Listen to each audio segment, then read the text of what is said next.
Hey everyone, Jason here, digital marketing consultant, and in this ultimate Google Ads strategy guide and click-by-click tutorial, you're going to learn everything you need to know to set up your first Google search campaign. Detailed timestamp table of contents in the description because this is going to be a long one. So make sure you use that as a resource as you're jumping around and putting together your own campaigns. Now, if you're looking for just click-by-click how to use the Google Ads interface, then go ahead and jump to this timestamp because the first part of this tutorial is going to be all about how to structure your campaign properly, do keyword research, and of course, write your ads. So if you're already good to go on that, just use that timestamp to jump to the click-by-click.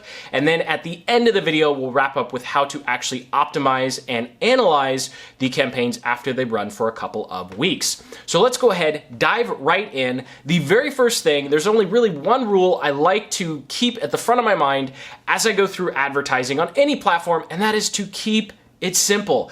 There are so many bells and whistles, but we're going to zero in 80-20 on what is actually going to make the biggest difference. You can always add more complexity later, but when we're just starting, complexity is going to be the enemy of success and significantly hinder your return on ad spend, as you'll see when we get into the types of keywords you should be using, and more importantly, which keywords you should not bother with. Now, when it comes to structuring your campaigns, there's one simple campaign structure you want to follow when putting together your search campaigns. So at the very top, of course, we have our campaign. This is the highest level inside of your Google Ads account. Underneath that, you're going to have something called ad groups. This is where you're going to set up your targeting, whether you're doing audiences or keywords. And then underneath the ad group is going to be all of your ads. Now, there are different settings you can set up at each level, so it's very important to know this before you start structuring your campaigns. So at the campaign level, this is where you're going to decide how much money you're going to spend on the entire campaign, ad groups and ads, everything inside it. You're also going to decide what locations and languages you want to target. You're also going to decide what networks and sometimes what types of ads you're going to be using in this particular campaign. Then at the ad group level, this is where we're targeting people. So this is why on this particular diagram, you see a bunch of little human icons because we want to remember that we are targeting real people. It's very easy to get hung up with all the technical aspects of setting up your campaign. You want to remember that each ad group essentially represents a potential ideal customer. So that's why we put those little people there. And here you're going to be choosing your keywords. Typically, you're going to have 3 to 7 keywords max. And when we get into different match types, you'll see how that list can easily turn into 14 to 21 keywords. So we definitely want to start small and then scale out from there. And then of course, the ad group level, this is where you're going to be choosing what text is actually in your ad and what type of ads you're running. So we'll start with what type of campaign you should be setting up, the settings you should use, and we'll work our way down to the ad groups and keywords, then finally the ads, and then we'll jump into the ads interface and actually put together your campaign. The reason that that's going to be step number 4 is all of these steps are actually arguably more important than just click-by-click. By the time you're clicking through the Google Ads interface, all of the hard work and research and strategy should already be done, and it's pretty much just like filling out a form. Now, when it comes to your types of campaigns, you have a couple of options. Here, we're going to focus on search, but I want to briefly go over the other types of campaigns that you can put together.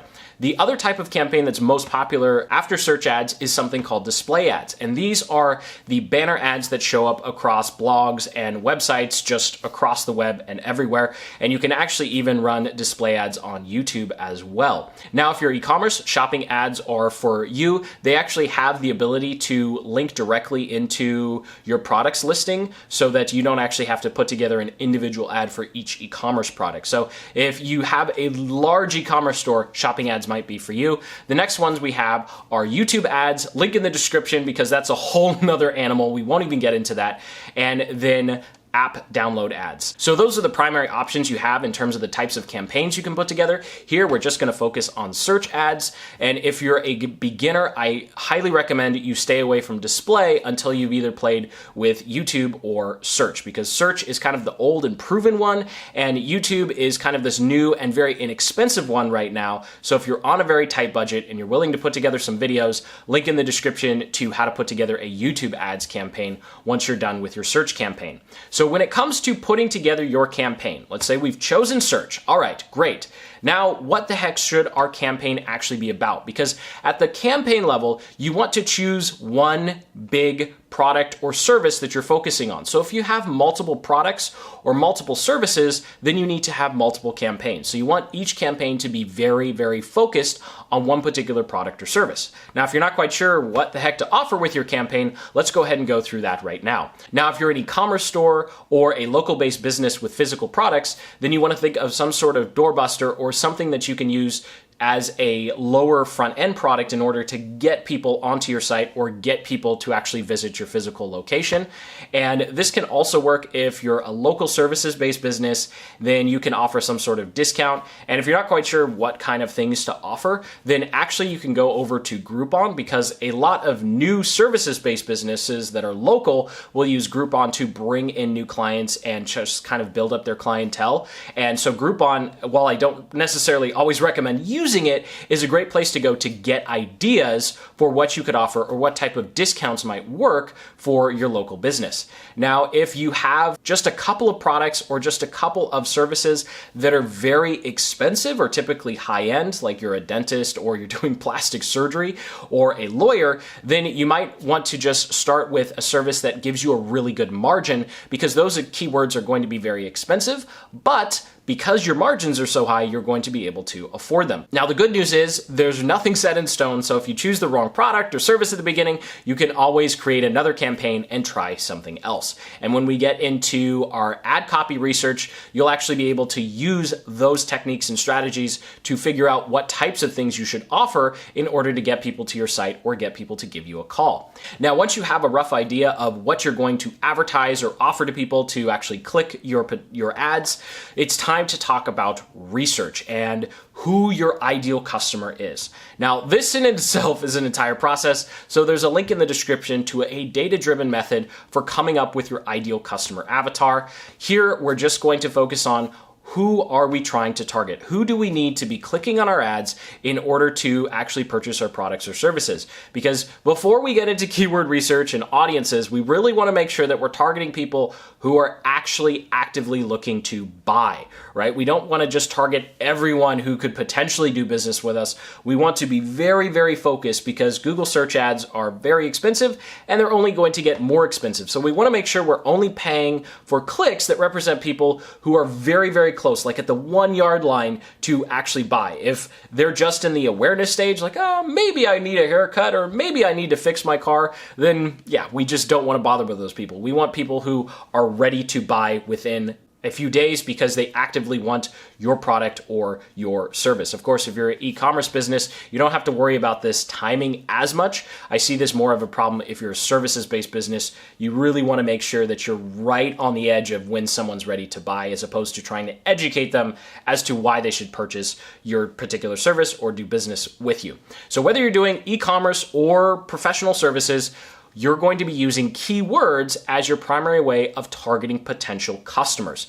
The other type of targeting that's available on Google Ads is audiences, but I don't recommend using them for search. They're really great if you're doing YouTube, display, Gmail ads. Audiences are awesome, and a link in the description to a YouTube video that will actually go through more on how to use audiences and YouTube in a very effective way. Here, we really want to focus on keywords. Now, when you go into the Google Ads interface, you'll see that Google actually divides all of these types of targeting into people and content. Here, we're going to be focused on the content portion because that's where they put keywords. We're really just going to focus on keywords. All those other options are great for other types of campaigns, not for search. Search, we want keywords because we need to be able to really dial in our messaging and control. You'll see how that is really important in a minute.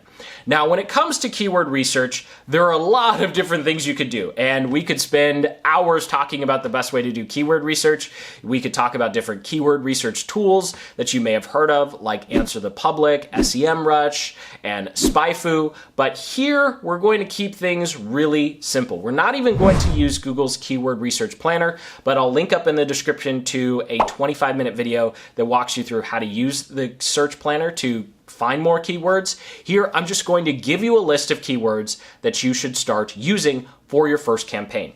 Because your first campaign, irrespective of what product or service or offer that you're going to be focusing on, you really just want to get some data on which keywords and what ads perform the best. So we're looking at our potential keywords here. If you're e-commerce, you want to look for buy, new, and sale. So essentially the product bracket is whatever the name of your product is, and you want to think about different ways people would describe your e-commerce product. So you might have multiple versions of buy whatever your product is. Now, if you're a services-based business and local, then we'll go ahead and do best, your service name or profession, and then location, service, profession, keywords. And this is as complex as you need to be with your first couple of campaigns. I'm not saying that you're going to stick to this basic keyword list.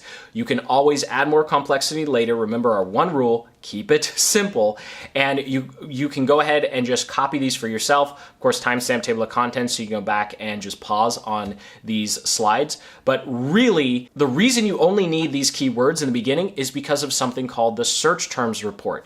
After your first couple of weeks of running ads, Google will actually tell you, and I'll show you later click by click where to find this in your campaigns. They will actually show you the exact keywords that are working for you. So you could try and spend all hours of research and hypothesize which keyword's going to perform the best, but at the end of the day, that's never going to be as accurate as real world data, because your first couple of campaigns is just about collecting that real world data so we know which keywords work and which ads work, and that search terms report is going to be just pure gold. There is nothing that compares. There's no tool out there that could do a better job of telling you which keywords to use than your search term report when you start with this basic list of keywords. Because imagine you're just casting this broad net across this narrow strip of Google ads that represents where your ideal customer is. So they're between here and here. These keywords allow you to do that, and then you're just allowing Google to scrape through and tell you, okay, you know what, this one, and this one really work well. And you go, okay, great. I'll pay for these ones and I'll leave the rest out. Otherwise, you're going to do a bunch of hours of research, you're going to throw up a ton of keywords, and then you're going to have to wait weeks because your small budget is going to be spread so thin that you're not going to reach statistical significance with any of your campaigns. Now, if that didn't make any sense, that's okay. We'll get to more on that when we're in the experiment part at the very last step. Now, if you really do want to do keyword research and you just don't believe me at all, you're just sitting there like, there's no way that those keywords are good enough, I really need to go do my own keyword research, then here are a couple of ideas. You can look at your brand universe, think about company names and branded phrases related to competitors or yourself. And if you know your competitors' websites already, you can actually go see some of the keywords they're already using the free tools at spyfu.com. You can also purchase a monthly plan, although the free tools should give you enough insights as to what keywords to target, but you do need to know who your actual competitors are, and hopefully they're already using Google search ads. The next one is product universe, and this is essentially descriptive keywords of your e-commerce products. And then audience universe is demographics, interests, and topics, which really I only suggest using these if you're going to be doing display ads, but that's a little out of the scope of just putting together your first search campaign. Now, when it comes to how many keywords do you need and how many ad groups do you need, we're just going to keep this real simple. We're casting our net, finding those keywords in our particular vein of Google search, and we're going to be doing 20 to 50 buyer keywords, absolute maximum. Really, you can just start off with 20 and you're going to see how those 20 multiply. And these 20 to 50 keywords will be across 3 to 7 ad groups. And the reason you don't need so many keywords is because of something called match types. Now, let's say, for example, we're advertising a local hair salon. I'm here in Washington, so let's say Seattle, Washington hair salon. Okay, great. So that would represent a broad match phrase. Anyone who types something related to the city of Seattle and a hair salon, our ad has the potential of showing up. Well, maybe we want to be a little more specific. So we'd use something called a phrase match by putting little quotations around the keyword, and all of a sudden someone would have to use all 3 of those words, Seattle hair salon, in order for our ad to show up. So we've gone from all the potential hair salon searches to just specific to Seattle. And now we can go one further and say, you know what, if someone types in exactly Seattle hair salon, that's when I want my ad to show up. And that's exact match with the brackets. So your 3 to 7 keywords are, each keyword is essentially going to become three. You're going to have broad, then you're going to have phrase, and then you're going to have exact. So that's why you don't need a ton of keywords, because essentially whatever your list is, multiply that by 3, and that's what your actual keyword list size is going to be. And with that, our research is complete. So remember, you can just pause here, taking a look at this diagram of the potential keywords. I'll show you how to actually use these keywords in a live example when we get to the account build. But the next step is going to be putting together the messaging for our ads. Now, when it comes to writing your ads, we're going to add to our one rule for our campaign, which is keep it simple. And the second rule we're going to follow when we're writing our ads is to focus on the customer. When it comes to our products and services, it's really easy to start talking about how great they are or how much better they are than our competitors. But really, we need to make sure we're focused on the ideal customer and where they are in their particular lives or situations, and then how our product or service will make their situation better. Now, there are just 3 things we need to focus on, and we're going to focus on those 3 things by looking at ads that are already running, because to 80-20 our process, we're just going to look at what's already working and then pick out those 3 essential elements, and I'll add one more if you want to get fancy. So here is the question you want to start with writing your ad copy.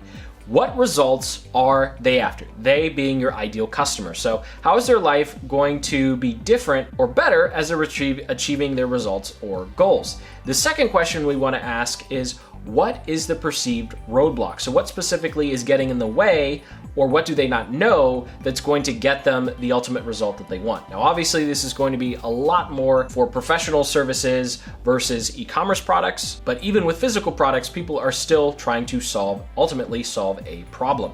So when we're analyzing other ads, the first thing we're going to look at is what are competitors promising for their customers to do?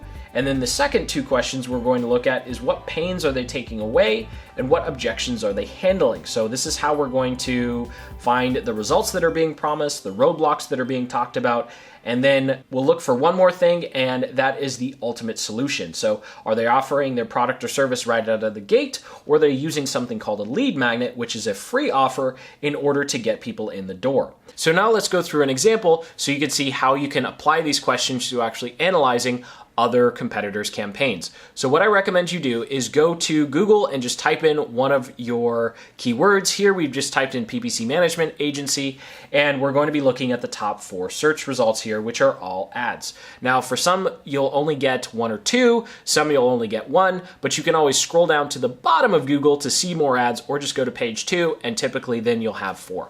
So the very first one here we're going to look for is results.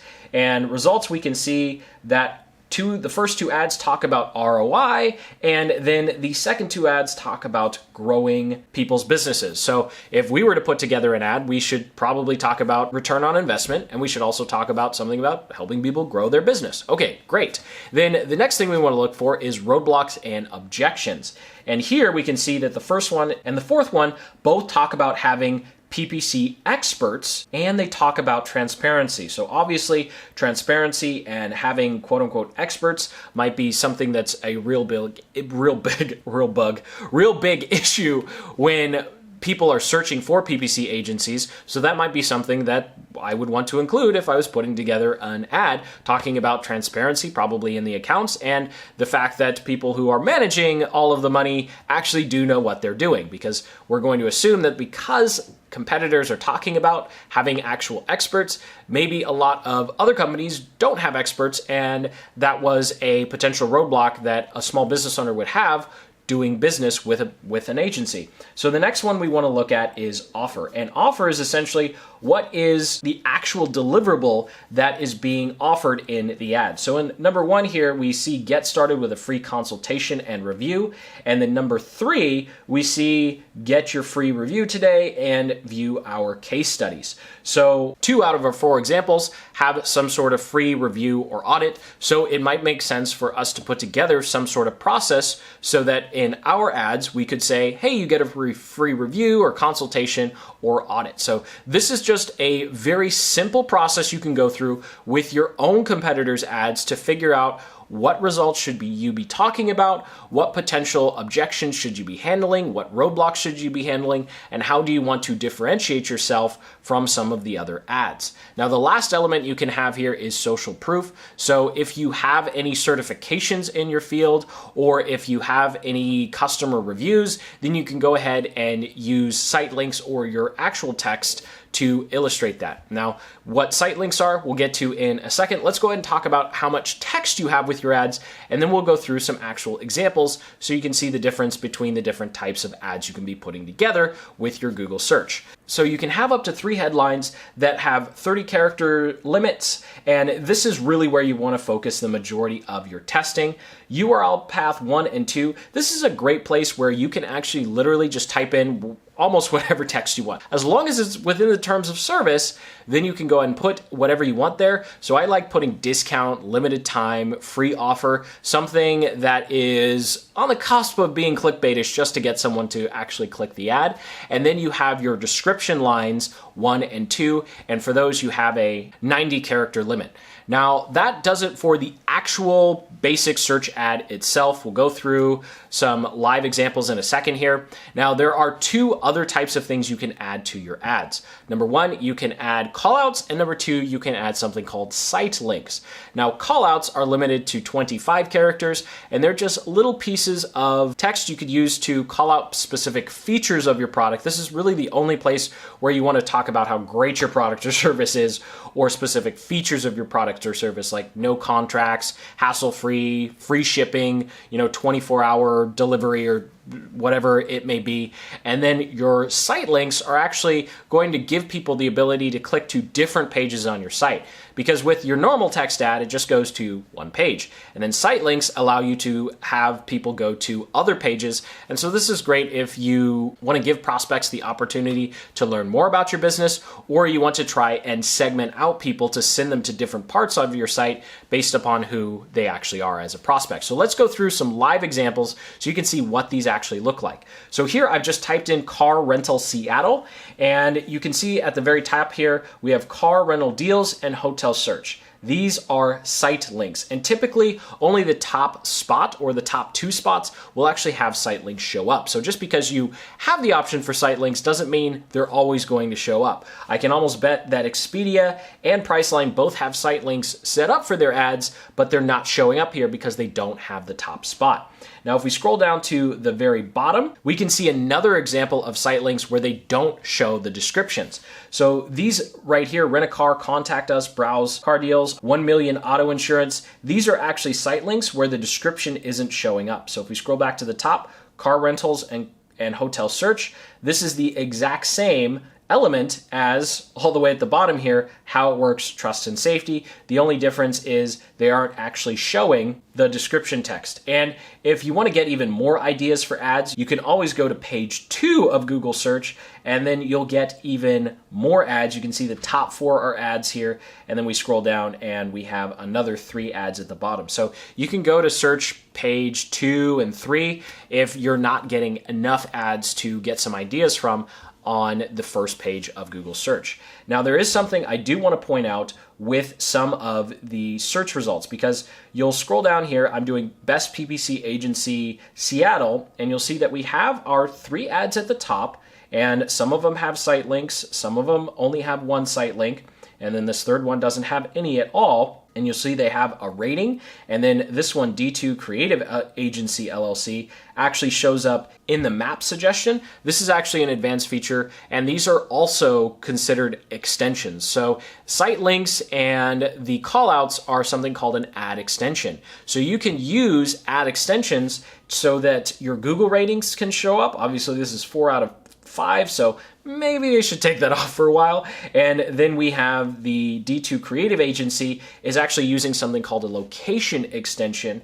And you can learn more about that when you set up Google My Business, and then you can actually add that as an option so that your search ad can show up in the results when someone's on Google Maps, or if someone is just doing a Google search and they scroll down to the Google Maps section. So you can learn more about that by just searching on Google to do how to set up Google My Business. That's a whole nother tutorial for another day. So that is what it takes to put together your ads, and that's what you should do in order to make sure that you're putting together your ads in the right way.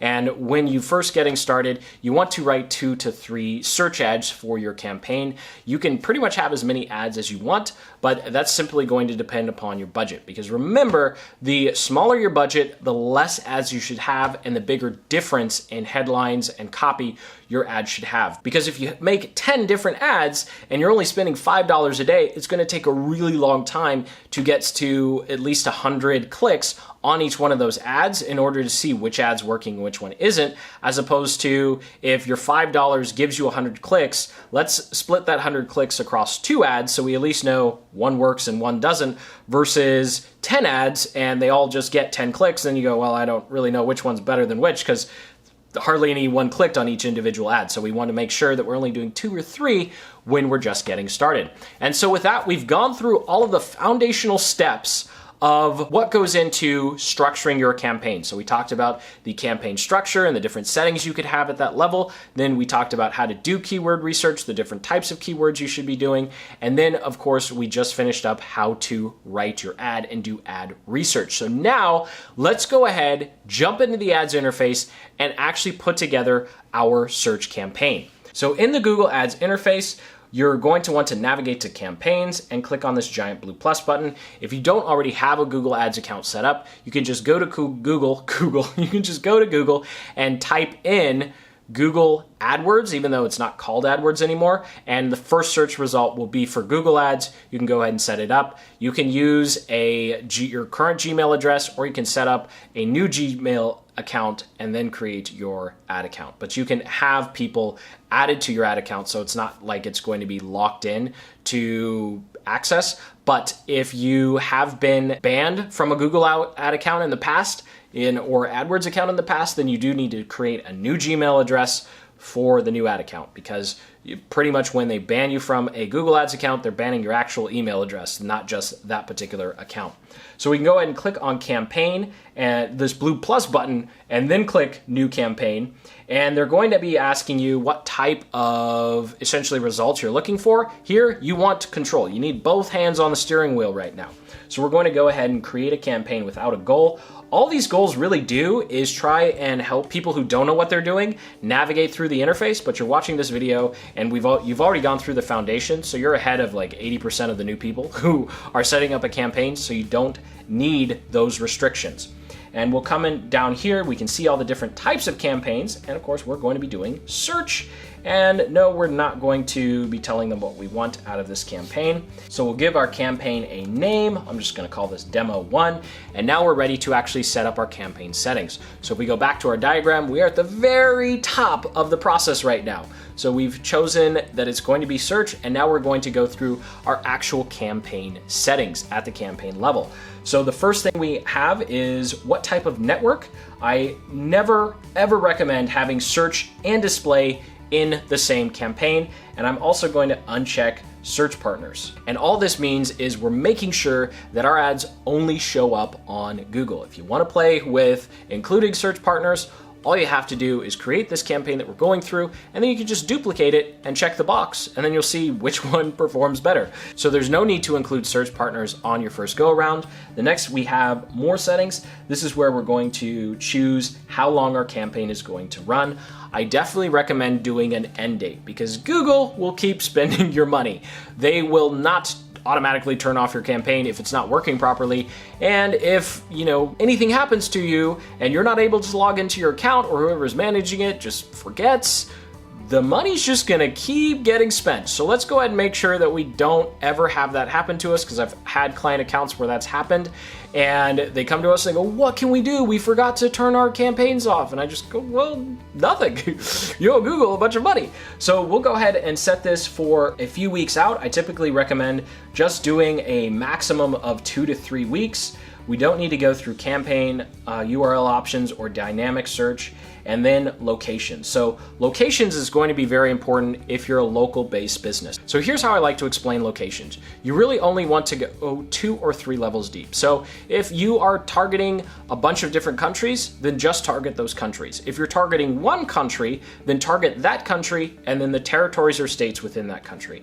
If you're targeting one state or territory, target that one state or territory, and then the major cities or neighborhoods. Now, if you're very local, then you probably just want to target your city and the surrounding zip codes. So you don't need to get super fancy. You only want to go too deep.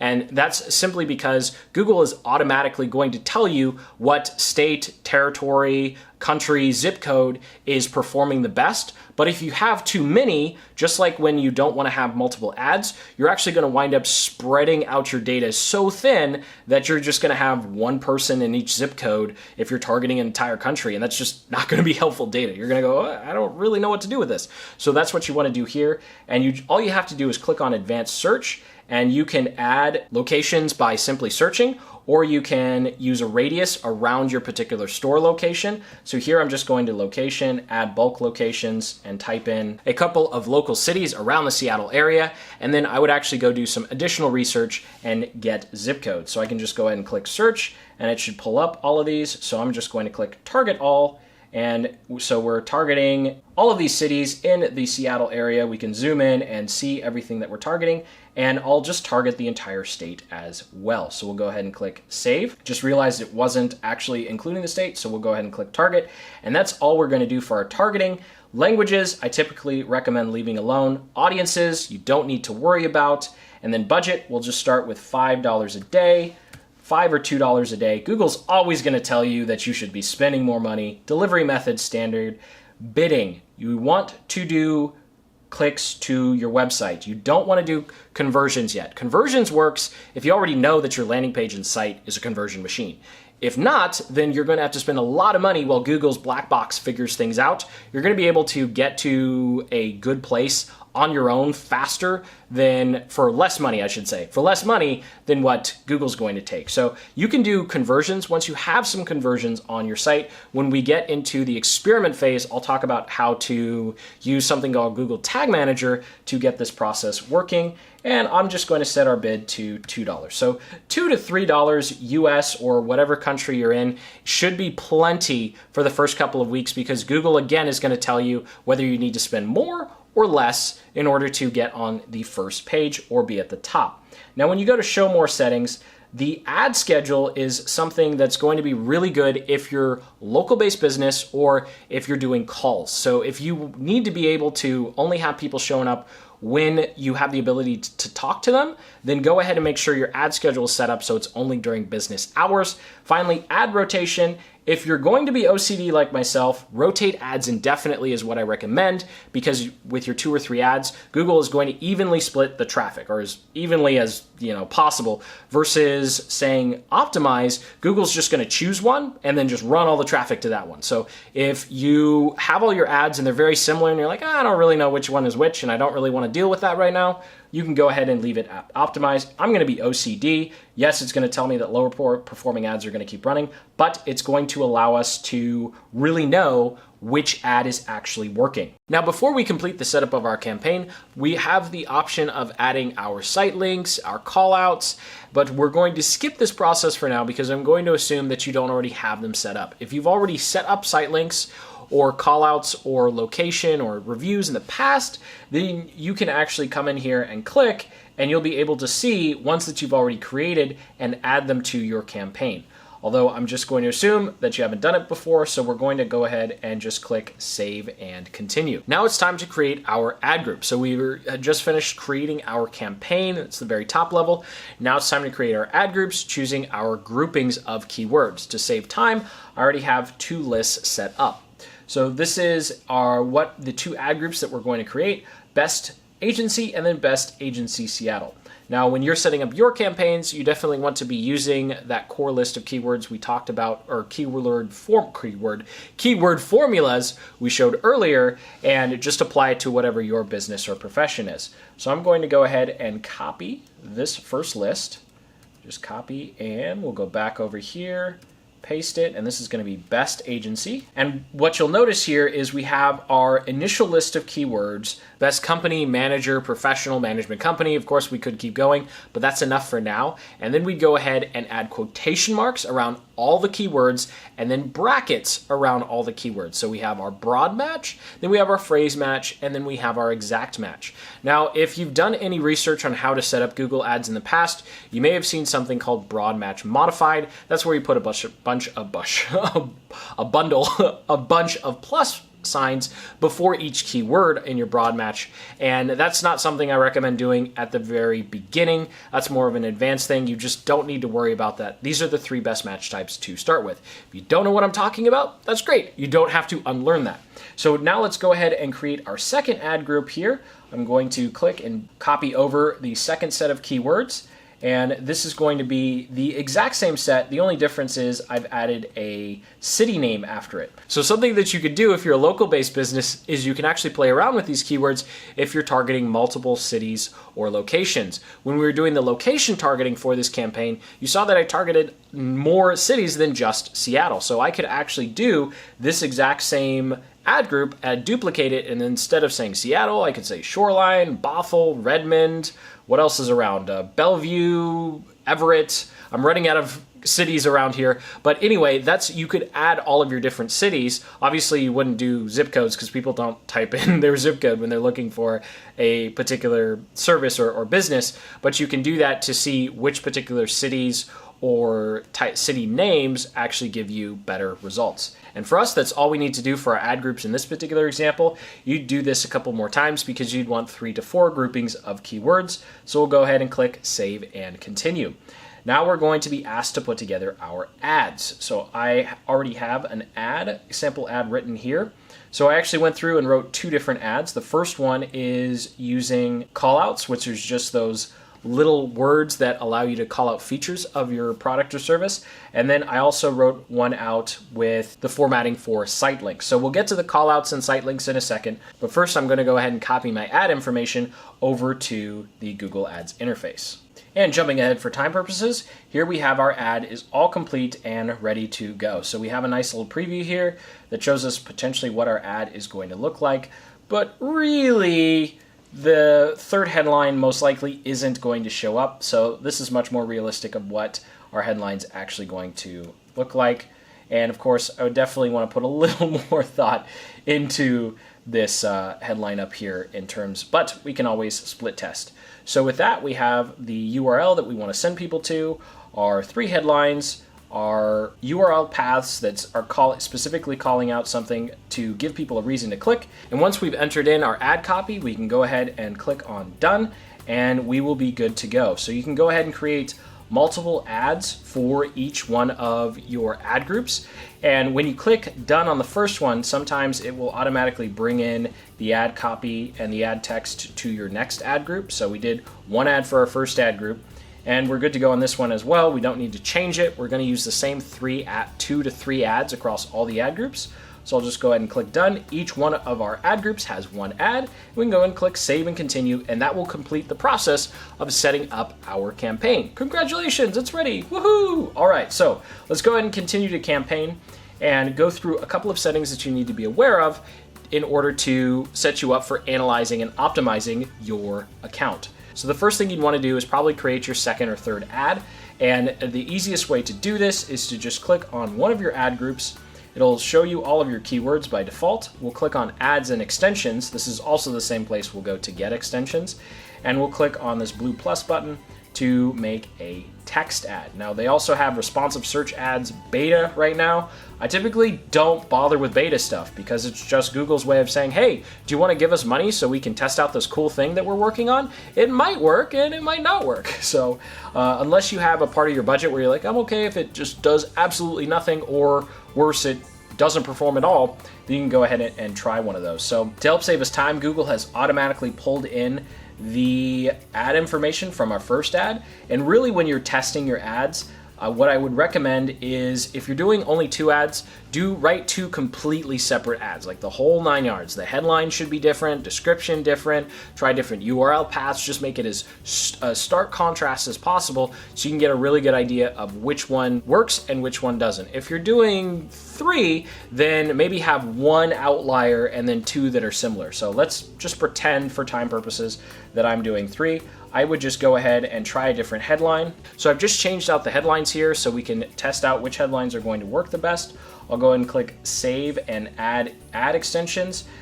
And I'm going to go ahead and skip adding those ad extensions for now. So now we have our 2 ads, but we have 2 ads in one ad group and 1 ad in another ad group. So let's go ahead and move our new ad that we just made. We can go ahead and copy it, Command C on a Mac, Control C on Windows, and we'll go back up to our campaign here, ad groups, and we can click on Best Agency Seattle and go to our ads, and you'll see that we only have 1. So we can go ahead and paste that in there. So now we have our 2 ads, the exact same in both our ad groups, and we set it up so our ads are going to rotate somewhat evenly so that we'll figure out which one of these headlines works the best. And of course, when we find out which headline works the best for the ad group, then we'll go ahead and try and make more headlines similar to the one that's working better and not so much the one that isn't working. And now let's go ahead and go through creating our site extensions. So we'll click on all of our ad groups here, and we're at the very top level in our ad groups, so we can actually create our extensions so that they apply across our entire campaign, and that's what I recommend you do. Now, if you're a local services-based business, you can actually create your site links and your callouts and extensions across your entire account. If you're e-commerce, I don't recommend doing this if you're doing any sort of promotion, because the last thing you want is to create some sort of extension that is about a promotion and then you put it across your entire account and then you forget to take it off. So I definitely recommend being very careful with putting things account-wide in your site links if it has any sort of time sensitivity. In this particular instance, there's no time sensitivity, so we'll be okay. We'll go ahead and click on ads and extensions, and I'm actually at the campaign level right now because I want these to apply to everything. So I've gone to ads and extensions, I've clicked on extensions, not ads, so ads are going to show up everywhere, and then we'll click on extensions. I'll click this blue plus button, and I'm going to go ahead and do our call outs first because these are very simple, and we have 25 characters of text, and we'll go back to my little Google Doc here, and we'll just copy and paste these over. Again, these are just going to be short little pieces of text that we can use to call out specific features or add some social proof if we have any sort of certifications or belong to an association that is actually important. So account ownership is the last one there, and I'll just go ahead and paste that in there, and we will go ahead and click on save. So you see up here add to, we'll be able to add it to an individual ad group by selecting our ad groups individually, or we'll just say, you know what, no, we want to add to our campaign that we're currently working on. So add to campaign, and you can also add it to the entire account. Here I just want it in the campaign, so I'll go ahead and click on save, and now we have all of our callout extensions. Next, let's go ahead and make some site links. So I'll click on this blue plus button here, and we'll go to site link extension, which is the very first one. And again, site link, the headline here is going to be 25 characters of text, and then we have 35 characters of text for line 1 and 2. So we'll just go ahead and copy these over. And skipping ahead a couple minutes, now we've copied and pasted all of our site links over. And so we can go through and actually just preview what they'll look like. And so this is what they'll look like with the descriptions. You can see we have our 4 site links. They're the same as what we put together in our little document here. And then most likely, because we're probably not going to have the top spot, they will look something like this on mobile. Or if we go back to our search results, you'll be able to see what they look like on desktop. They'll just look like this without the description. And if you've already set up site links for another campaign, you can click on Use Existing, and you'll be able to select site links you've already created. We'll go ahead and click on Save. So with that, we have our 2 ads in our 2 ad groups, and we've set up call extensions and site links for our entire campaign.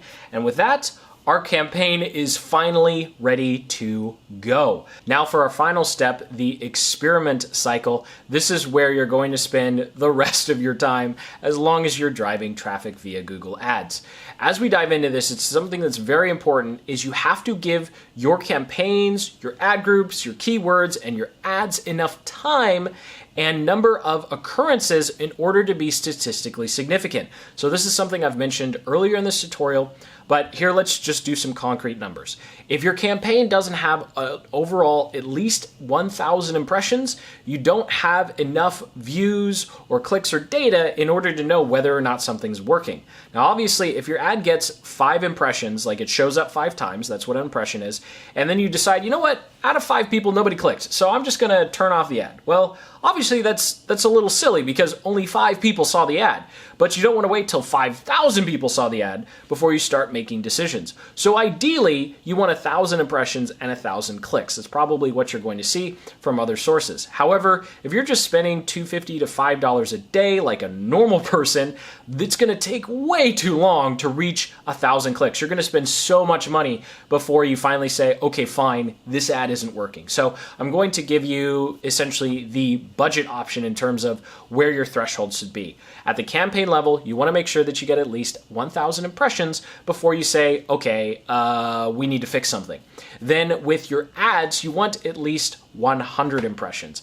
That's very, very low. Ideally, the more, the better. So if you have a larger budget, you have a stronger stomach for waiting on something, then at least 500 or 1,000 impressions on your ads and your ad groups before you start turning keywords off and saying ads, stink or rule.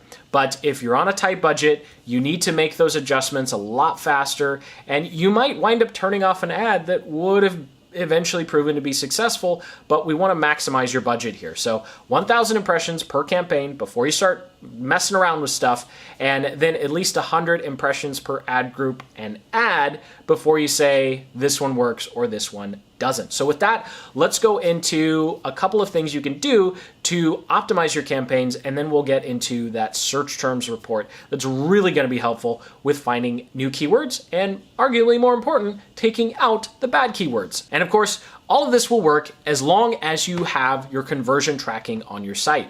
So Google allows you to put something called a conversion tag and a remarketing tag on your website that allows you to track everyone who's clicked on an ad and gone to your site, and track everyone who's taken the action you want them to take: buy, enter their name and email, or just view a specific page for a certain amount of time. There's a link in the description to a full-blown Google Tag Manager course that's going to show you how to add those codes to your website, so you're easily going to be able to know which ads are working and which ads aren't working based upon what people are actually doing on your site. So that's going to be instrumental in figuring out whether or not things are working. Outside of that kind of more advanced tracking, what we want to do now is go ahead and, let's say you have a campaign that has at least 1,000 impressions.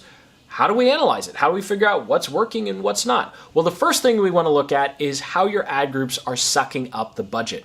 So in this particular example here, we're looking at the first ad group sucked up $20 over 2 weeks. And then all the other ad groups were between $5 and all the way down to $2. And this is pretty normal based upon what you're going to see, because remember, we set the campaign budget, the budget at the campaign level, which means Google decides which ad group gets the money, not us. So if you see this, what you'd want to do is you'd want to pause that ad group, create a new campaign with just that ad group in it, and then tell Google how much you want to spend. And what this will enable you to do is make sure that you're trying to test all these ad groups, but one is just like sucking up all the budget. You have no control over the ad, how much money an ad group is going to suck. So you want to duplicate your campaign and then turn off the old ad group and turn it back on, and then create an exact duplicate of that ad group in your new campaign, and then set the budget so that you completely control how much of your budget is going towards that particular group of keywords.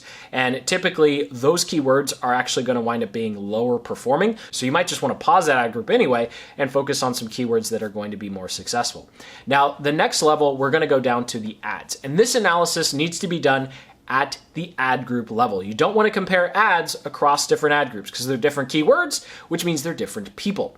So at the ad group level, you're going to look at your 2 to 3 ads, and you're just going to look at which one is performing the best. Ideally, because we're rotating evenly, each one is going to have at least 100 impressions. You don't have to wait for 100 clicks. If you did optimize, then you can skip this step because Google is automatically giving all of the traffic to the ad that they think is the best. But what you'd want to do is go ahead and pause those ads that aren't getting you enough clicks, or the clicks aren't resulting in conversions if you have your conversion tracking set up. If you don't have your conversion tracking set up, then you just look at your click rates, and you can also look at something called a quality score by changing what's in the columns. So let's go ahead and jump back into our campaigns here, and I'm going to just click on this top one and go to ads and extensions, and you can come up here to columns to change what is actually showing up. So I'm going to go ahead and click cancel. I'll let you play with that. But essentially you want to see which one gets you the best click-through rate, which one's giving you the lowest cost per click, or which one's giving you the best cost per conversion. Cost per conversion is ideal, but when you're just starting out, you're not going to have enough conversions to know which one's working the best. So you want to look at CTR and your cost per click. So you want high CTRs and low cost per clicks. That's telling you that's a good ad. So you'd keep that ad running. And then let's say the second ad isn't doing too well, you just go ahead and pause it. And then you would click the edit button here to copy and edit the ad, and then create a new headline that's more similar to this ad versus the lower performing one. And that's all there is to it to optimizing your ads. You're just going to continually write new ads, let the one that's working running, write a couple more, and then let them figure it, and then let them figure out which one is the best. And so that's all there is to it to optimizing your ads. Now, when it comes to your keywords, this is where that search term report is going to come in handy. So I'm going to click on keywords. I'm still at the ad group level, and I'm going to click on something called search terms. Now, obviously, it's blank right now, but after you run traffic for a couple of weeks, all the search terms or all the keywords that your campaign ever showed up for will show up right here. And this is going to be a gold mine because you're going to be able to decide whether or not you want a keyword to continue to run, and you're also going to be able to decide which keywords you don't want to show up for. So we might actually, if we go back to search keywords, we might actually find that top PPC agency winds up giving us a bunch of random searches. Like, we're just looking at it going, why are we showing up for this? That makes no sense. And then what we could do is, first of all, we would pause it, right? And then we would come over to negative keywords and add it as a negative keyword. So I type in top PPC ad agency and go ahead and click on save. Now, I add it at the ad group level, but what you can also do is say, hey, you know what? I want across this entire campaign, I never want to show up when this keyword is searched. And you can go ahead and click save.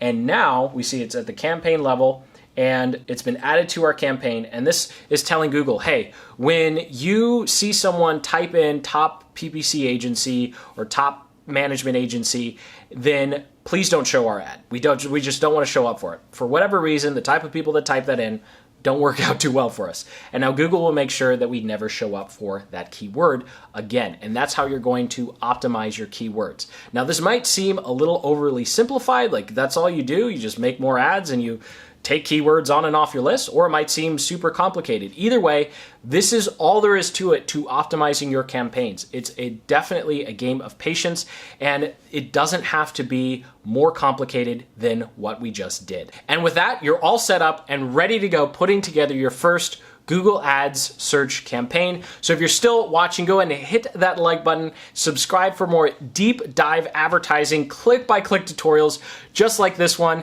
And if this was way too long for you, make sure you go ahead and subscribe as well, because I do a lot of shorter, fast track, more condensed ones. This was just designed to give you every little detail you need to put together your first Google search campaign. So comment below if you have any questions, and if you made it to the end, go ahead and let me know. And if you have any questions at all setting up your account, getting your tracking, make sure you drop them in the comment section below, because I do still read and reply to every single one.